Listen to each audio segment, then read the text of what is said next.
At mga mahal po nating mga kapatid, na angaw-angaw na narito at sa iba't ibang panig ng Kapuluang Pilipinas, kanina po, bago tayo magsimula, ay binati tayo ng ating mahal na tagapamahalang pangkalahatan ng Iglesia ni Cristo, ang kapatid na Eduardo V. Manalo.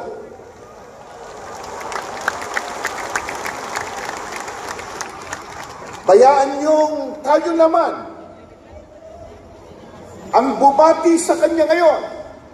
Sabihin po natin, magandang araw po, Ka Eduardo. Isa pa.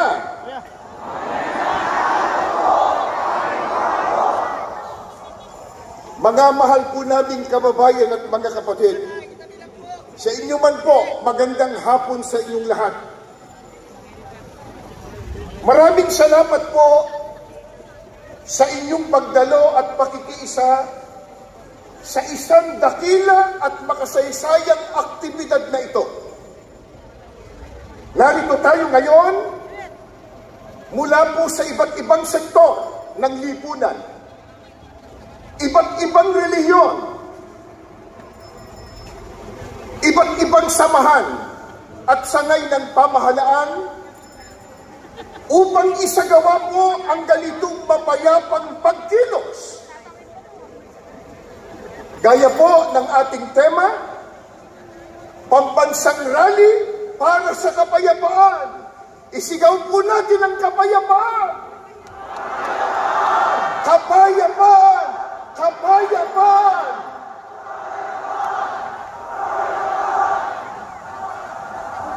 Maliwanag po sa atin na isang aral ng Diyos na nakasulat po sa Biblia na dapat tayong magpasakop sa kapangyarihan o pamahalaan ng bayan, na yan po ang katangian at sinusunod ng mga kaalid sa Iglesia ni Cristo.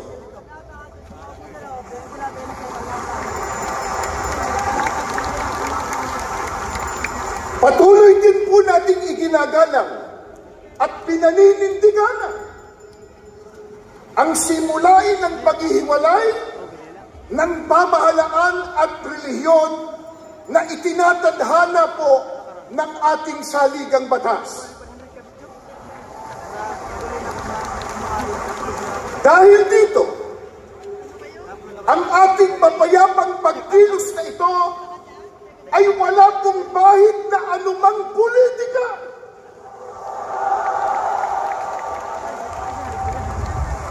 Ni hindi po tayo nanghihimasok sa mga pinuno ng ating bayan sa pag-ugit nila ng pamahalaan.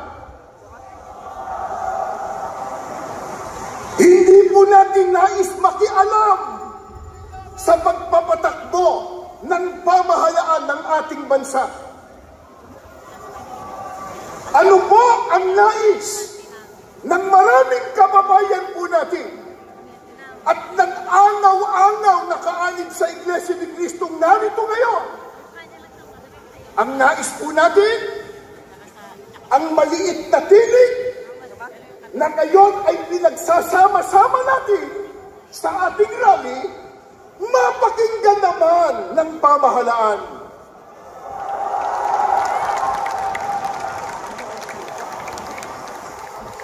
Bago tayo matipon dito kaninang umaga, meron pa po kaming nabasa at narinig, isang politiko,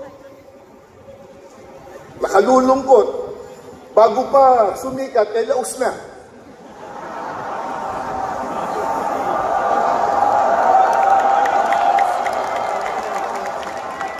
Nang makita po ang milyong ito, milyong-milyon, na dami ng tao, abay sinabi niya kanina, kahit marami yan, minurya pa rin sila.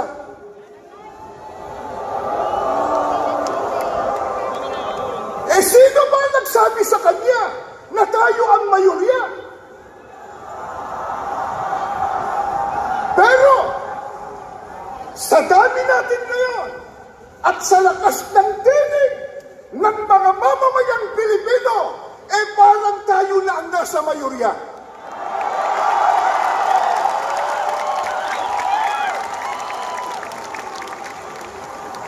Ang totoo na ito sana ay maunawaan at maintindihan ng marami, lalo na ng mga namumuno sa ating bansa, na itong ginagawa po natin, mga mahal naming kababayan, sa pamumuna ng Iglesia ni Cristo, ay pagtulong natin sa pamahalaan.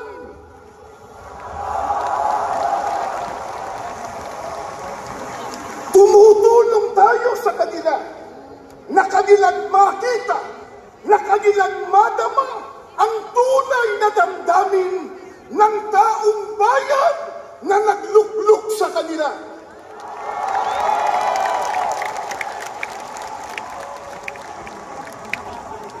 Mula pa kanina, sa mga naunang nagsalita at maging sa mga video presentation, ay ipinakita na po kung gaano katindi at karami ang problemang dinaranas ng ating bansang Pilipinas, na yan po ang dapat na unahin na asikasuhin at bigyan ng solusyon ng mga naluklok sa tungkulin o namumuno sa ating bansa.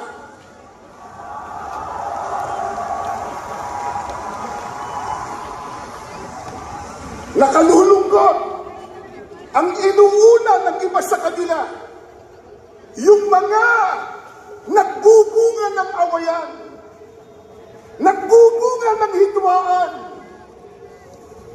na alam naman nating lahat na ang ginagawa nila pamumulitika lamang. Tulad ng isinusulong nila na impeachment ng pangalawang Pangulo. Sinabi na ng ating kagalang-galang na Pangulong Ferdinand Marcos Jr. at alam na po ng marami nating kababayan Pilipino, ang totoo nating lahat. Kasi po, kahit mahihirap lang ang maraming Pilipino, marunong naman tayong umintindi. Hindi tayo mangmang. Isigaw nyo nga, hindi mangmang. Hindi mangmang. Hindi mangmang. At lalong hindi tayo bobo.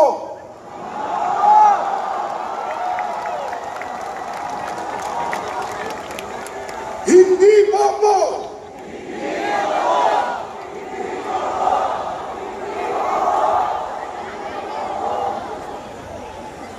Sana marinig yan ng isang abogado. Naintindihan po natin, naunawaan po natin na yung sinabi ng Pangulong Ferdinand Marcos Jr. ay tama. Totoo na yung isinusulong nilang impeachment laban sa pangalawang Pangulo, hindi po makatutulong. Hindi po makapag-aangat ng kalagayan ng pamumuhay ng kahit isang Pilipino. Ang tanong, yan ba naintindihan ng mga magbabatas? Naintindihan?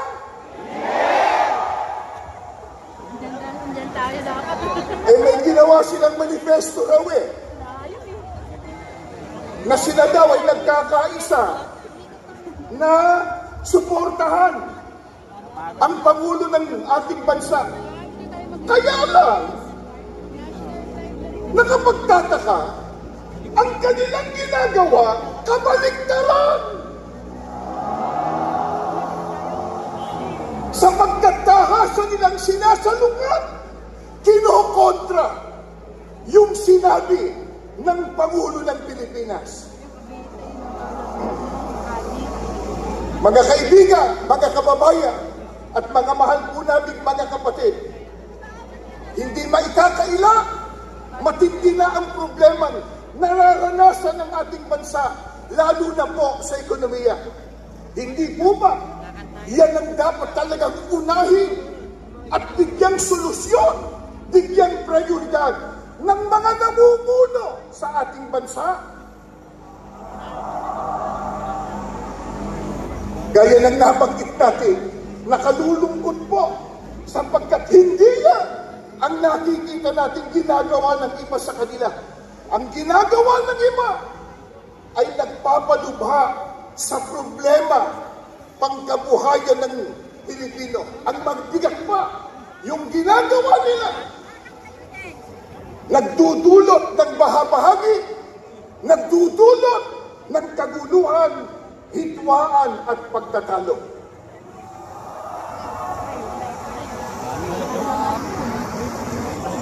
Alam po ng lahat, marami ang naghihikahos.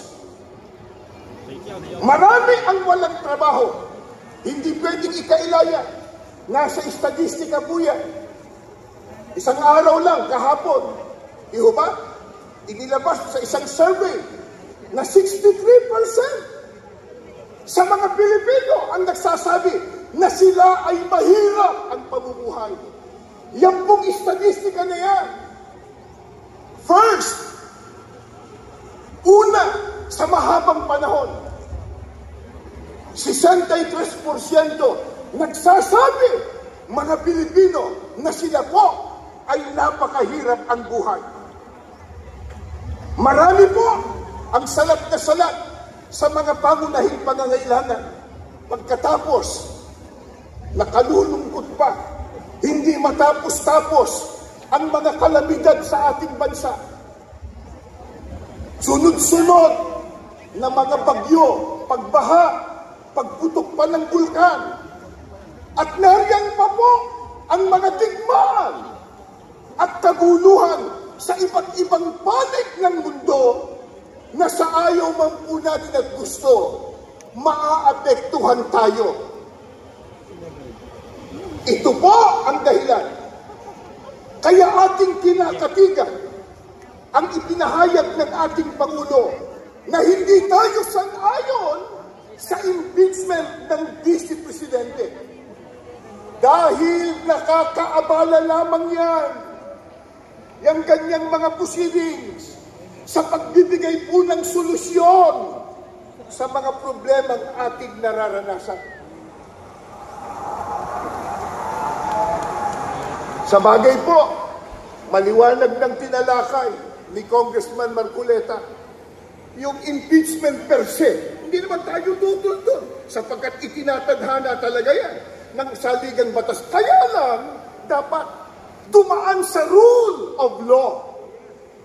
Dapat po ayon sa batas. Hindi ayon sa gusto lang nila. Paano magyayari? Gumagawa ng batas, manlalabag ng batas.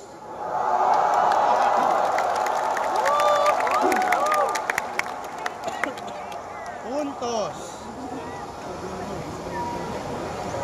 Kaya, ang ating panawagan sa mga mahal po nating leader sa ating bansa, gaya ng nakasulat sa inyong mga placards at inyo pong isinisigaw, mga kapatid at mga kababayan, unahin po natin ang tao, hindi ang kapakanan ng partido.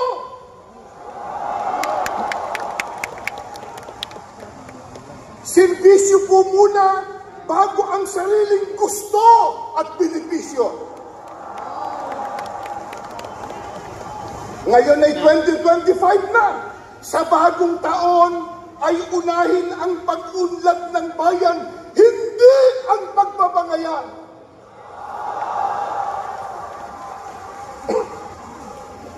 Ano ang pinakamimithi at hinahangad ng bawat isang mamamayang Pilipino, ng bawat isang narito? Kaya tayo nagpakapagod, nagkuya, nagutom ang iba, salapi. Gumugol kayo ng panahon. Katakot-takot ang inyong sakripisyo. Bakit? Ano po ba ang pinakahahangad po nating matamo? At paano yun matatamo? Tuturuan tayo. Hindi ng politiko, kundi ng Diyos sa pamamagitan ng kanyang salita na nakasulat sa Biblia.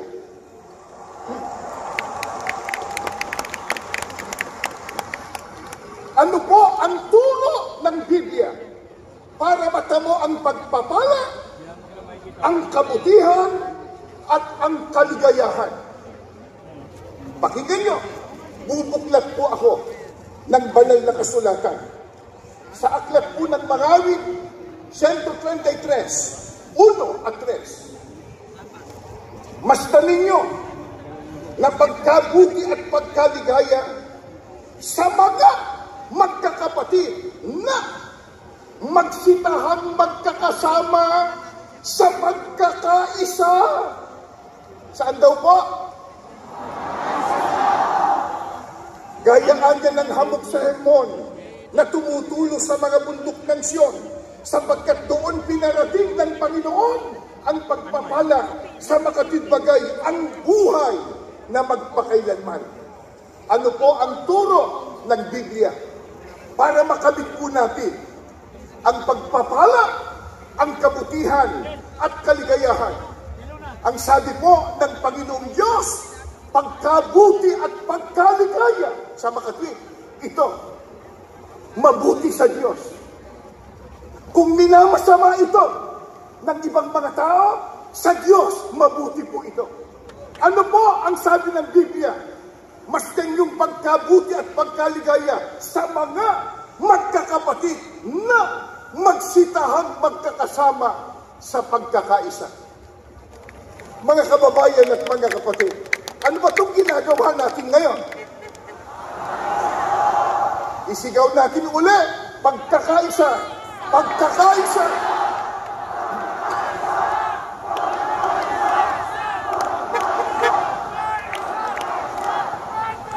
Ano ang katunayan na pagka nagsama-sama at nagkaisa, ito po ay mabuti sa ating Panginoong Diyos? Sapagkat ang sabi pa ng Biblia, doon ipinarating ng Panginoon ang pagpapala. Pagpapalain? Kailan? Pagka nagkaisa. Paano ka pagpapalain kung watak-watak? Paano ka pagpapalain kung may hidwaan? Kung may kampi-kampi? Sa makatwid, yan po ang pinakalundo ng ating rally na ito. Pambansang rally para sa kapayapaan, pero magsisimula yan sa pagkakaisa na nais ng ating Panginoon Diyos. Sa bagay, sino ba ayaw na magkaisa? Sino ba ayaw na maging mapayapa? At higit sa lahat, sino ba ayaw ng pagpapala, lalo't galing sa ating Panginoon Diyos? Pero, paano natin magagawa yun? Magkakaiba tayo ng lingwahe. Meron tayo ditong mga kapatid. Nakikita ko po Maynila, Rizal, Laguna, San Pablo, iba't ibang dako. Magkakaiba tayo ng lingwahe at dialekto. Magkakaiba ng partido. Magkakaiba pa ng relihiyon at interes. Paano po magagawa yung pagkakaisa? Hindi po mahirap. Itinuro din ng Panginoong Diyos. Nakasulat din po sa Biblia, sa Colosas 3:14. Ito po, higit sa lahat, taglayin ninyo ang pagmamahalan na siyang nagbubuklod sa ganap na pagkakaisa. Paano po mabubuklod sa pagkakaisa? Kailangan pala ang pagmamahalan. Pagamat may kanya-kanya tayong opinyon sa isang partikular na issue, iba't ibang kalagayan ng ating buhay o interes. Pero kung udyo ng pagmamahalan sa isa't isa, lalo't pagmamahal sa ating bansa, tayong lahat mabubuklod sa pagkakaisa.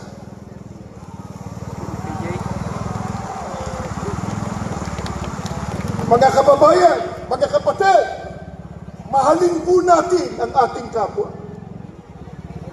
Mga kababayan, mga kapatid, mahalin po natin ang ating bansa.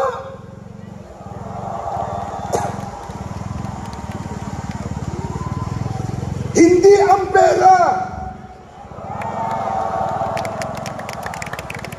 hindi ang kapakanan pansarili. Sa makatwid, para sa ating bansa, pagyamanin po natin ang pagkakaisa, udyok ng pagmamahalan at pagmamalasakit. Mga kababayan, iisa lang po ang ating bansa, ang ating bansang Pilipinas. Walang ibang magmamalasakit dito, kundi tayo na mga Pilipino.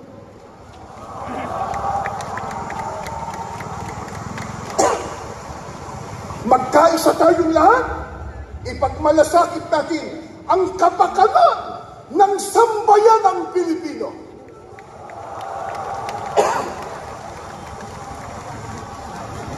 Bukod po sa kasaganaan at pagpapala na dulot ng sama-samang pagkakaisa, alam po ba nyo kung gaano pa kahalaga na tayo ay magkasama-sama sa pagkakaisa?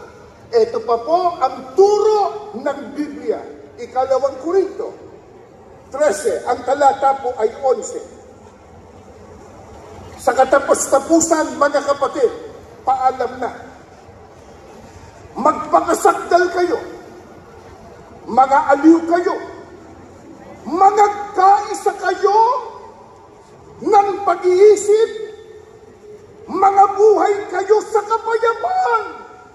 At ang Diyos ng pag-ibig at ng kapayapaan ay sa inyo. Gaano pa kahalaga ang sama-sama nating pagkakaisa? Ang sabi po ng Biblia, mabubuhay kayo sa kapayapaan. Mga kapatid at mga mamamayang Pilipino, ayaw po ba natin ng kapayapaan? Isigaw nga niyo kung anong gusto natin.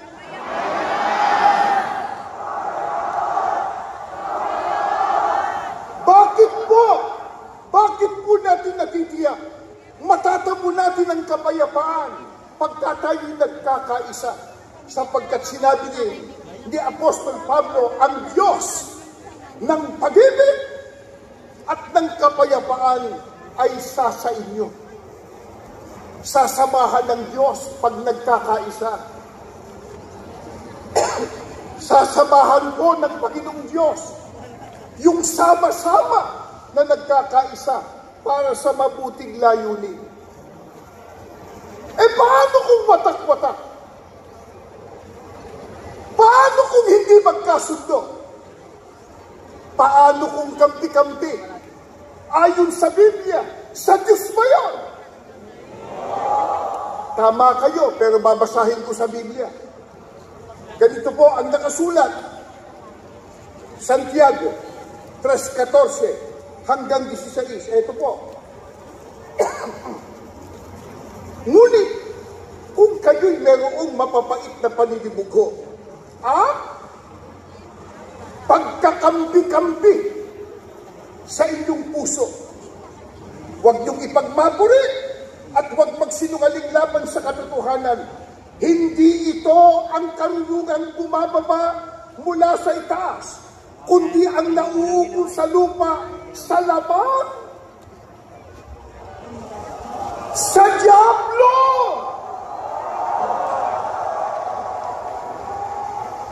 Sapagkat kung saan mayroong paninibugho at pagkakampi-kampi, ay doon mayroong kaguluhan at lahat ng gawang masama. Pagkampi-kampi, watak-watak, away ng away, hindi magkasundo. Sa Diyos ba yun? Hindi po. Ang sabi ng Biblia, Huwag niyong ipagyabang yan. Huwag niyong ipagmapuri. Yang ganyan, hindi galing sa itaas. Yan ay sa lupa, sa laman, sa diablo. Mga kababayan at mga kapatid, papayag ba tayong maging sa diablo? Magkaisa tayo. Yung ayaw, bahala na sila kung sa diablo nila gusto.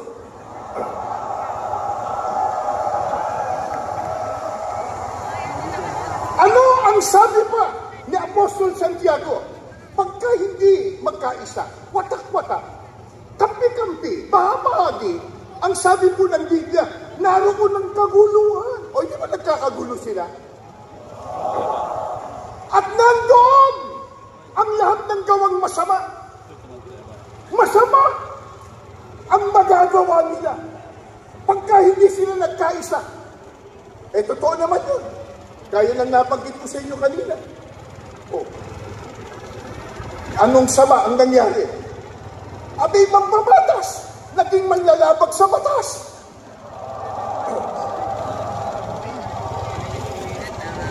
At merong sinabi ang Panginoong Kristo, pagka ang isang gobyerno o kaya isang kaharian nagkawatak-watak, hindi magkaisa, ano ending niya?